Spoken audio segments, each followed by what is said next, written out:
Hi, everybody. My name's Tom Evans. If you've gone through all this, thank you very much. I'd done the original one, and someone asked me if there was more. I said yes, and then I decided to do this. I haven't read this in a long time, and I was finding out what happened along with you guys. and this is the conclusion. So, Igmon, Part 16. The young man introduced himself as Igmon. Funny, William thought Igmon was older and dead. Igmon offered William fresh water, and William gladly accepted it. Igmon went on to explain that he was the first child to be born at the village. His father, Alzir Godin, was chosen as the leader of 5 families. The village was simply named Mon. Alzir had suggested it after he'd heard Igmon tell his story of naming everything on Earth upon Igmon's initial arrival many years ago. It was this story and many others that led Alzir to name his only son after Bonvik Igmon.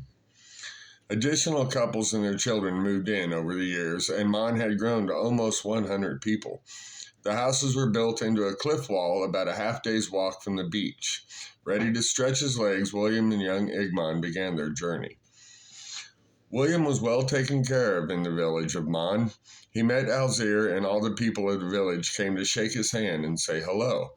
They had to meet someone that had once lived on their home planet, Panzor. William told stories to both young and old about Panzor. Young Igmon listened to every one of them, some more than once, and paid very close attention. He was a strong lad and smart too. Igmon knew the greatest power was knowledge, and he aimed to learn all he could from someone who knew things no one else on the island could teach him. William learned that he had hit land not very far from the spot Igmon and Lizaraine had landed after they had died. He also learned that they had been buried there in a beautiful garden, but had been wiped out by a powerful storm that rolled in from the sea. The storm changed the landscape of the whole shoreline. After days of searching, the bodies of Igmon and Lizaraine were found, dug up, and moved inland. A 3-day walk would lead you to a mountain of rocks that began with a large base and ended up high in the sky with one last rock.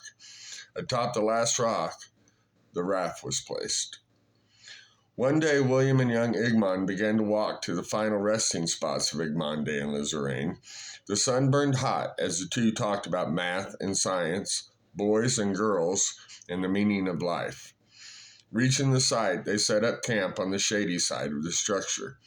Igmon told William how they built it and that it was done in honor and love. Without them, he said, none of this would be possible. They stayed there for 2 days and 2 nights and headed back. The story told by William on this part of their journey wasn't as pleasant as the ones on the way there. Every question Igmon asked, William answered. Upon reaching the village of Mon, William pleaded with Igmon not to tell what had happened on the island. No need to cause fear. Igmon agreed. A year went by, and William's time was running out. He had taught young Igmon all he knew. Since his stay, he had been treated with the highest regard. After William died, young Igmon asked his father if they could bury William beside Igmon and Lizaraine and build a mountain to mark his grave as well. Alzir agreed that this should be done. Then Alzir told young Igmon, one day you shall deserve a mountain of rocks of your own. Before he died, William asked Igmon to send someone to the island and make sure it was still uninhabited. Igmon promised he would go himself. After laying William to rest, Igmon told his father of his plan. When questioned, he told him the story of Six and Damon.